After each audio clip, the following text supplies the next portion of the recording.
ትግራይ ሆራይዘን ዝኸበረ ሰላምታና ኣብ ዘለኹም የብጻሕኹም ክብራትን ፍትዋትን ተኸታተልትና ነዚ ሰዓት ዝበጽሕና ሓደሽትን እዋናዊ ምዕባለታትን ቀሪብናልኩም ኣለና ንምክትታልኩም ንዕድም ብሳና ሰዓቡም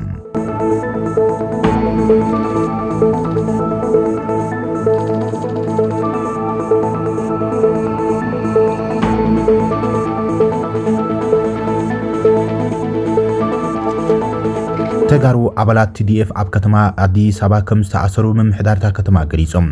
ምምሕዳር ከተማ አዲስ አበባ ተልእኾ ሻዕብያ ዘፈጽሙ ዝበሎም 224 ኤርትራውያን እውን ኣብ ትሕቲ ቁጽር ከም ዝዓሉ ፍሊጦሎም ቢሮ ምምሕዳር ሰላምን ድሕነትን ከተማ አዲስ አበባ ኣብ ዝሓለፉ ክልተ ወርሕ ጥራሕ ፈጸምቲ ተልእኾ መንግስቲ ሻዕብያ እዮም ዝበልዎም 224 ውልቀ ሰባት ኣብ ትሕቲ ቀይዲ ከም ዘእቶም ዋዜማ ጸብጺባላ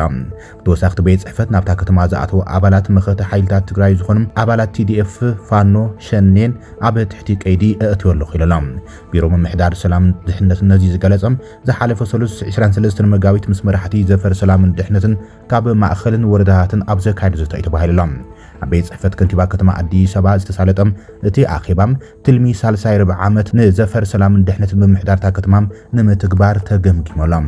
እቲ ማዕኸናት ዜና ዕጹ ዝነበረ ዝተባሃለ ዘቶም ህልውይ ኩነታት ሰላም ጸጥታን እታ ርእሰ ከተማ ኢትዮጵያ ዝኾነት አዲስ አበባ ብዝምልከት ካብ ሓላፊት እቲ ቤት ጽሕፈት ሊድያ ግርማን ካልኦት መራሕቲ እቲ ቢሮ ሰላምን ጸጥታን መብርሂ ዝተዋሃበሉ ተባሂሎም ኣቲ ዘተ ድማ ቀንዲ ትኹረቱ ምክትል ሓላፊ ክፍሊ ስርሒታት ጸጥታ ቤት ጽሕፈት አቶ ተስፋይ ዱንደር ህልው ኩነታት ጸጥታ ከተማን ተራ ኣመራርሓን ብዝብል አርእስቲ ኣብ ዘቕረቦ ናይ ኣፋጽማ ገምጋም ከምኡን ኣብ ዝሓለፈ ክልተ ኣዋርሕ ምምሕዳርታ ከተማ ኣብ ልዕሊ ኣኽረርቲ ሓይልታት ብዝምልከት ክትትልን ዝውሰዱ ስጉምታትን ብዝብል ነቶም ተሳተፍቲ ተኣኺባም ዝርዝር መብርሂ ተዋሂበሎ ይብል ጸብጻብ ዋዜማ ምክትል ሓላፊ ቢሮ ሰላምን ጸጥታን ከተማም ኣብ ዝሕዝዋን ኣብታ ከተማ ውሕስ ሰላም ከም ዘሎ እኳ ተጠቐሰም አዲስ አበባ ዝተፈላለዩ ረብሓታት ዘሎም ግብረ ሽበራውያን ኣኽረርቲ ሓይልታት ነቲ ጽዩፍ ዕላምኡ ንምዕዋት ዝንቀሳቐስላ ከተማ ምዃና ገሊጾም ኣቶ ተስፋይ ካብቶም ንሰላምን ጸጥታን ከተማ ስግኣት ኢሎም ዝጠቐስዎም ጉዳያት ድማ ንጥፈታት ናይቶም ኣኽረርትን ሽበራውያን ሓይልታትን ዝበልዎም ከም ዝኾነ እዩ እቲ ጸብጻብ ዘመላኽት ኩነታት ሃይማኖታት እውን ከምኡን ኣብ ውሽጢ ፖለቲካ ውድባት ዘሎ ዝተፈላለዩ ረብሓታት ካልኦትን ዝርከቦም ከም ዝኾኑ ኣቶ ተስፋይ ከም ምንጭ ስክፍታም ዝጠቐሶም ጉዳያት እዮም ካብ ዝተፈላለዩ ማሕበራታት ከተማ ዝመጹ መራሕቲ ነዞም ምንጭታት ስግኣት ብንቕሓት ምክትታልን ኣብ ተጠንቃቕ ደው ምባልን ከም ዘደሊ ኣዘኻኺሩ እቲ ሓላፊ እቲ ምክትል ሓላፊ ኣብ ዝሓለፈ ክልተ ወርሕ ምምሕዳርታ ከተማ ኣብ ዘካይዶ ክትትልን ቁጽርን አባላት ዝተፈላለዩ ጉጅለታት እዮም ዝተባሃሉ ኣኽረርቲ ዝበሎም ውልቀ ሰባት ኣብ ትሕቲ ቀይዲ እእትየለኹ ኢሉ ገሊጾሎም ምክትል ሓላፊ ቢሮ ሰላም ጸጥታን ኣብ ትሕቲ ቀይዲ ብምእታው ካብ ዝተዘርዘሩ ውልቀ ሰባት ድማ እቶም 356 አባላት ጉጅለ ዕጡፋን እዮም ኢሉዎም ሓላፊ ቢሮ ሰላም ጸጥታን ከተማ ዝኾና ወይዘሮ ሊድያም ኣብ መዛዘምቲ ኣኺባ ኣብ ዝሃበት ሓበሬታም እቶም ኣብ ብዙሓት ንኡሳት ከተማታት ዝተኣሰሩም ገበነኛታት ምስ ሓይልታት ፋኖ ዝተኣሳሰሩን ከም ምንጭ ሓበሬታ እቲ ጽንፈኛ ጉጅለ ኮይኖም ሰሊኾም ዝኣተው ምዃኖም ከሲሳላም ምክትል ሓላፊ እቲ ቢሮ ኣቶ ተስፋይ ኣብ ዘቕረቦ ዝርዝር ካልኣይ ብበዝሒ ጥርጡራት እቶም ፈጸምቲ ተልእኾ መንግስቲ ሻዕብያ ዝበሎም 224 ጥርጡራት እዮም ካልኦት 201 አባላት እቲ መንግስቲ ሸኔ ወይ ድማ ኢሉ ዝጽውዖም ግንባር ሓርነት ኦሮሞ ኮይኖም ኣስታት 106 ድማ አባላት ሓይልታት ምክልኻል ትግራይ TDF ምዃኖም እቲ ምምሕዳር ጸጥታ ዘቕረበሉ ጸጥታ ዝገለጸ ኮይኖም እንተኾነቶም ሰበስልጣን እቶም ጥርጡራት ኣብታ ከተማ እንታይ ዓይነት ንጥፈታት ይፍጽሙ ከም ዘሎ ብዝርዝር ኣይገለጹን እዮም ዋላ እኳ እንተኾነ መንግስቲ ኤርትራ ሓዊሶም ኩሎም ሓይልታት ብዝተፈላለዩ መንገዲ ፊት ንፊት ክገጥሙ እኳ እንተዘይከኣሎም ንመንግስቲ ካብ ህዝቢ ዘርሕቑ ዝተፈላለዩ ኣጀንዳታት ከምኡን ኣብ ስርቅን ምዝማትን ተዋፊሮም እዮም ክብል ይከሲሶም እቲ ምክትል ሓላፊ 887 ውልቀ ሰባት ኣሲርና ኣለና እዚኣቶም ቶም ቀንዲ መራሕቲ እዮም ዝበለ ኮይኖም ገለ ካብቶም ኣብቲ ውግእ ስለ ዝነበሮም ውልቀ ሰባት ተመሲሎም መንነቶም ሓቢዮም ናብታ ከተማ ዝኣተው ኣለዎ ክብል ብዛዕባቶም ዝተኣሰሩ ውልቀ ሰባት ኣብርሆም እቲ ሓላፊ ወሲኹ ካብዚ ንወስዱ ትምህርቲ እንተሎም ሓደ ውልቀ ሰብ ንሓደ ከባቢ ሙሉእ ከጥፊ ይኽእልዮም 887 ውልቀ ሰባት ዕድል እንተረኺቦም ኣብዛ ከተማ እንታይ ከጋጥም ከም ዝኽእል ምግማት እዩ ክብል እቲ ምምሕዳር ደረጃ ስግኣት እታ ከተማ ኣብሪሆም ሓላፊት ቢሮ ሰላምን ድሕነትን እታ ከተማ ሊድያ ግርማም ኣብ ብዙሓት ክፍለ ከተማታት አባላት ኣኽረርቲ ሓይልታት ዳርጋ ሙሉእ ብሙሉም ኣብ ተረጋጋሚ ገበንን ዝተወደበ ምዝማትን ዝሳተፍሉ ኩነታት እዩ ዘሎ ኢላ እዚ ንዓና ዓብይ ስግኣት እዩ ብምባል ድማ ስግኣት ምክትላም ኣቶ ተስፋይ ኣጠናኺራቶላ ይብል ጸብጻብ ዋዜማ ኣብ ወርሒ መጋቢት ጥራሕ ኣብታ ከተማ ብስንኪ ገበን 36 ሰባት ከም ዝሞቱም እቲ ሓላፊት ገሊጽ ኣላ ሊድያ ኣብቲ ዘተ ዝተሳተፉ መራሕቲ ሰላምን ጸጥታን ኣብ መጻኢ ክእለዩ ኣለዎም ዝበለቶም ጉዳያት ብምጥቃስን መምርሒ ይባላ ሓደ ካብቲ እቲ ሓላፊት ዝሃበቶ መምርሒ ድማ ሰነድ ዘይብሎም ኤርትራውያን ዜጋታት ዝምልከት ይብል እቲ ሰሊኹ ዝወጽእ ሓበሬታ ልዕሊ ኩሉ እቲ ሓላፊት ፍርቂ ካብቶም ሰነዳት ዘይብሎም ኤርትራውያንን ነበራት ተጋድልትን ካብ ትግራይን ኣብ ዝተወደቡ ምዝማት ስርቅን ዝተዋፈሩን ብምባል ብምኽሳስ ሓይልታት ጸጥታ ነዚ ጉዳይ ብጥንቃቐም ክትምትዎ ኣለዎ ብምባል ብጽኑዕ ተማሕጺና ይብል ጸብጻብ ዋዜማ ሊድያ ወሲኻም ካብቶም ምምሕዳርታ ከተማ ዝተመልመሉ ኣባላት ሰራዊት ሰላም ካብ ፋኖን ሸኔን ዝመጹ ስሉጥ ኣባላት ከም ዝተኣሰሩን ገሊጻ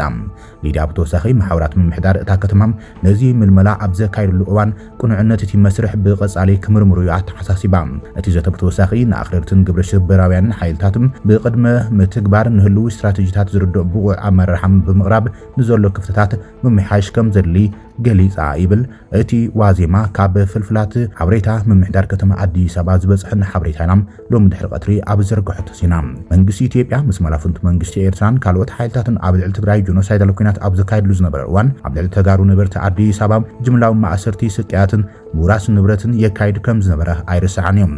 መንነት መሰረት ዝገበረ መንግስታዊ ትእዛዝ ማእሰርትን ምሕፋስን ዝበጽሕ ዝነበረም ጥሕሰ ሰብኣዊ መስላትን ኣብ ልዕሊ ተጋሩ ብዝተፈላለዩ ተሓለቕቲ ሰብኣዊ መስላት ተሰኒዱን ተሓታትነት ክህሉን ተጸዊዕዮም እቶም ኣብዚ ሕዚ ኣብ ከተማ አዲስ አበባ ኣብ ትሕቲ ቁጽሪ ኣትዮም ዘለዉ ተባሂሎም ዘለዉ ኣባላት ሓይልታት ጸጥታ ትግራይ ዝነበሩ ወገናት ኣብ ምንታይ ተረኺቦም ዝተባሃለ ነገር ዋላ ይሃሉም እንተኾነ ግና ኣብዚ ሕዝዋን ስምምዕነት ፕሪቶሪያ ብሙሉነት ብዘይ ምትግባር ስዒቦም ኣብዚ ሕዝዋን ኣብ መንጎ አዲስ አበባን መቐለን ሕዝቡን ምጥርጣራት ከም ዘለዉ ኮይኖም እቲ ስምምዕነት ድማ ሓደጋ ምፍራስ ኣንጽላልይዎ ተባሂሎም ኣብ ሓያል ረስኒ ፖለቲካዊ ቅልውላው ከም ዘሎ ዝፍለጥ እዮም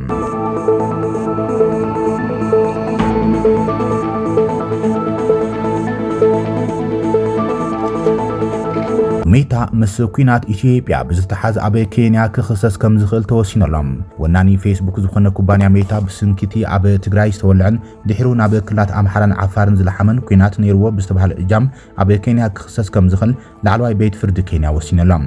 ኣብቲ ንኽልተ ዓመታት ዝተኻየደ ደማዊ ኩናት እቲ ቤት ፍርዲ ናብ ዓሌታዊ ጎንፅን ቅትለትን ዘምርሑ ተሕዝቶታት ብምልላይ ዝተኸሰሰ ሜታ ንዝቐርበሉ ክሲ ናይ ምርኣይ ስልጣን ከም ዘለዎ ውሳነ ከም ዝተዋሃበም ሓላፊ ኣምነስቲ ኢንተርናሽናል ማንዲ ሙዳሪኳ ትማል ሓሙስ ገሊጻ እዚ ውሳነ ኣብ ግሰ ሰብኣዊ መስላት ኣስተዋፅኦ ዝገብሩ ገዘፍቲ ኩባንያታት ቴክኖሎጂ ተሓተቲ ንምግባር ዘኽእል እወንታዊ ስጉምቲ እዮም እዚ ንፍትሒ መንገዲ ጸርግን ዓበይቲ መድረኻት ቴክኖሎጂ ተሓተቲ ዘይገብር ግዘ ከም ዘሎን ዘርእዮም ከም ዝበለት እቲ ትካል ዘውፅእ ሓበሬታ ይመላኽት ፌስቡክ ኣብ እዋን ኩናት ትግራይ ኣብቲ መድረኽ ጽልዩ ሰብኩ ጎንፂ ዘላዓሉን መልእኽታት ክዝርግሑ ገይሩ እዩ ብዝብል ካሕሳ 2 ቢልዮን ዶላር ንክኸፍል ቅድሚ 2 ዓመት ኣብ ተሓሳስ ክሲ ተመስሪቱ እዮም ሜታ ካብ ዝኸሰሱ ውልቀ ሰባት እቲ ሓደም ተወላዲ ትግራይ ዝኾነ ኣቡኡ ብፌስቡክ ብዝተዘርግሐ መልእኽቲ ዝተቐተለ ኣብርሃም መዓርግ እዮም መምህር ዩኒቨርሲቲ ባህር ዳር ዝነበረ ፕሮፌሰር መዓርግ ኣማረም ንመንነቱ መሰረት ዝገበረ መልእኽቲ ኣብ ፌስቡክ ምስ ተዘርግሐ ኣብ ክልል ኣምሓራ ብጥይት ተቐቲሎም እዚ ጽሑፍ ስምን ኣድራሻን እቲ ፕሮፌሰር ዝሓዘን ንክቕተል ዝጽውዕኒ ነይሮም ይኹን እምበር ፕሮፌሰር መዓርግ ቅድሚ ምቕታሎም ነዞም ጽሑፋት ንኽእለዩ ናብ ፌስቡክ ሪፖርት እኳ እንተገበረም ፌስቡክ ንኽኣልዮም ፈቃደኛ ኣይነበረን ብምባል እቲ ክሲ ይጠቅስ እቶም ነቲ መጥቃዕቲ ዝፈጸሙ ውልቀ ሰባት ፕሮፌሰር መዓርግ በቲ ከባቢ ካብ ዝሓልፉ ሰባት ሓገዝ ንኸይረክብ ስለ ዘጠንቀቖም ዋላ ሓደ ሰብ ከድሕኖ ኣይከኣለን ጥይት ምስ ተተኮሰ ድማ ድሕሪ 7 ሰዓታት ብ24 ጥቅምቲ 2014 ሞይቱ ይብል ጉጅለ ሕጊ ሜታ ብወገኖም እቲ ኩባንያ ኣብ ኣሜሪካ ዝተመዝገበ ስለ ዝኾነም እቲ ክሲ ኣብ ኬንያ ክረአ የብሉን ብዝብል ተኻቲዑ ከም ዝነበረ ይዝከር እዮም ብተወሳኺ እቶም ዝቐርቡ ክስታት ሰብኣዊ መስራት ኣብ ኢትዮጵያ ዝተፈጸሙ ስለ ዝኾኑ ኣብ ኬንያ ክረአ የብሎምን ዝብል መካት ሓሳብ ኣቕሪቡ እኳ እንተነበረም ቤት ፍርዲ ኬንያ ግን እቲ ክሲ ናይ ምርኣይ ስልጣን ኣለኒ ኢሎም ፌስቡክ እቲ ጽሑፍ ንኽኣልዮ ካብ ኣብርሃም ዝቐረበሉ ሪፖርት ድሕሪ 3 ሰሙናት ከኣልዮም ከሎም ኣቦ እቲ ጽሑፍ ካብ ዝጥቃዕ ድሕሪ 8 መዓልታት ተቐቲሎም ፌስቡክ ነዚ ዘረባ ጽላኣት ደው እንተዘብሎን ኣብቲ ገጽ ዝጥቁዕ ጽሑፋት ብግቡእ ዝጻረን እንተዝኸውን ነይሮም ኣቦይ ኣይሙሞተን ክብል ኣብርሃም መዓርግ ቅድም ኢሎም ንቢቢሲ ተዛሪቡ ነይሮም ንሱ ንቤት ፍርዲ ኣብ ዝሃበ ቃለ ምስክር ኣልጎሪዝም ፌስቡክ ጽልኢ ዝሓዙን ጎንፅን ዘላዓሉን መልእኽታት ከም ዘወዓውዕ ተዛሪቦም ከምዚኦም ዝበሉ ትሕዝቶታት ድማ ተሳትፎ ተጠቀምቲ ስለ ዝወሰኸ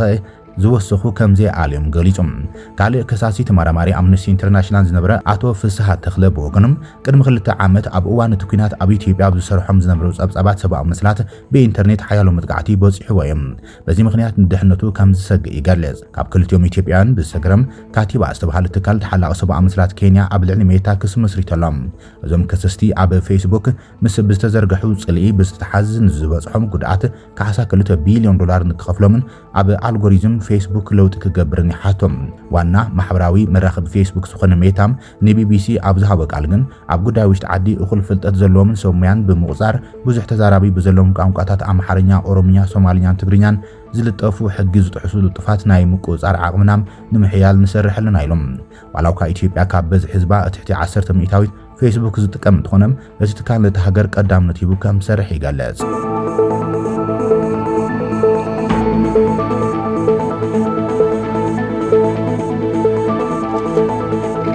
ፕሬዚደንት አሜሪካ ዶናልድ ትራምፕ ኣብ ልዕሊ መሻርክቲ ሃገራት ንግዲ ኣሜሪካ ቀረጽ ኣንቢሩ እኳ እንተሎም ሩስያ ግን ኣብቲ ዝርዝር ኣይተኻተተትን ተባሂላ ናይዚ ምኽንያት ድማ እቲ ኣቐዲማ ብኣሜሪካ ኣብ ልዕሊ ሩስያ ዘእተወቶ እገዳም ትርጉም ዘለዎ ንግዲ ዝኽልክል ብምዃኑ ክትብል ጸሓፊት ፕሬስ ዋይት ሃውስ ካሮሊን ሌቪት ገሊጻ ክብላም ኣሜሪካውያን ማዕኸናት ዜና ጸብጺበን ይኹን እምበር ከም ሶርያ ዝኣመሰላም ምስ ኣሜሪካ ዝወሓደ ንግዲ ዘለወን ሃገራት ብቐረጽ ትራምፕ ተሃስየን ኣለዋ ሶርያ ኣብ ዝሓለፈ ዓመት 11 ሚልዮን ዶላር ዝግመት ኣቑሑት ናብ ኣሜሪካ ከም ዝሰደደት ትሬዲንግ ኢኮኖሚክስ ተባሃለ ትካል መጽናዕቲ ካብ ሕብረት ሃገራት ዝረኸቦ መረዳእታ ይጠቅስ ኣሜሪካ ኣብ 2022 ኣብ ልዕሊ ዩክሬን ድሕሪ ምውራራ ኣብ ልዕሊ ሩስያ ሰፊሕ እገዳ ኣንቢራላ ትራምፕ ናብ ዋይት ሃውስ ካብ ዝምለስ ንድሓር ኣብ ልዕሊ ሩስያ ዝነበሮ ፖሊሲ ተመሓይሸሎም ትራምፕ ነቲ ኣብ ዩክሬን ዝካየድ ዘሎ ኩናት ንምቁራጽ ቀዳምነት ሂቡ ይሰርሕ ዘሎም ድርድር ኣብ ስምምዕ ምቁራጽ ተኽሲ ንምብጻሕ ኣብ ዝቕጽለሉ ዘሎ እዋን ሓደ ላዕለዋይ በዓል ስልጣን ሩስያ ምስ ምምሕዳር ትራምፕ ንምዝራብ ኣብ ዋሽንግተን ይርከብ ኣብ ዝሓለፈ ወርሒ ትራምፕ ንፕሬዚደንት ሩስያ ቭላድሚር ፑቲን ኣብ ዩክሬን ተኩሲ ደው ንምባል እንተዘይተሰማሚዖም እተን ካብ ሩስያ ንዳድ ዘእተዋ ሃገራት 50 ሚእታዊት ቀረጽ ከገብረለን ከም ዝኽእለ ጠንቂቑ ነይሮም ማዕኸናት ዜና ሩስያ ትማል ሐሙስ ሩስያ ብስንኪ ኣብ ልዕሊ ዝነበረ እገዳ ኣብ ዝርዝር ቀረጽ ትራምፕ ከም ዘይተኻተተት ኣስሚረን እየን ኣብ ልዕሊ ሩስያ ዝኾነ ቀረጽ የለን እዚ ፍሉይ ደረጃ ስለ ዝወሃበና ኣይኮነን ምዕራባውያን ሃገራት ድሮ ኣብ ልዕሊ ሃገርናም እገዳ ስለ ዝገበሩ ጥራይ እዩ ክብል መንግስታዊ ቴሌቪዥን ሩስያ 24 ጸብጺቦም እተን ካልኦት መንግስታዊ ማዕኸናት ዜና ሩስያውን ካብ ዝርዝር ቀረጽ ምግላል መብዛሕተን ምዕራባውያን ኣቆጢዕዎም እዩ ክብላ ጸብጺበን ሓያሎ ብክሬምሊን ዝቋፀረ ማዕኸናት ዜና ንጸሓፊ ገንዘብ ኣሜሪካ ስኮት ቤሳንት ብምጥቃስ ምስ ሩስያን ቤላሩስን ኣይን ነግድኒናም እገዳ ኣለውን ክብላ ገሊጸን ኣሜሪካ ክሳብ 2024 ካብ ሩስያ 3.5 ቢልዮን ዶላር ዝግመት ኣቑሑት ክትእቱ ምዃናም ካብ ክፍሊ ንግዲ ኣሜሪካ ዝተረኸበ መረዳእታ ይሕብር ትሬዲንግ ኢኮኖሚክስ ማዕኸናት ዜና ሩስያን ኣሜሪካን ብቐንዱ ካብ ሩስያ መዳበርያ ኒውክሌራዊ ነዳድን ሓፂንን ከም እትእቱ ይጠቕሳ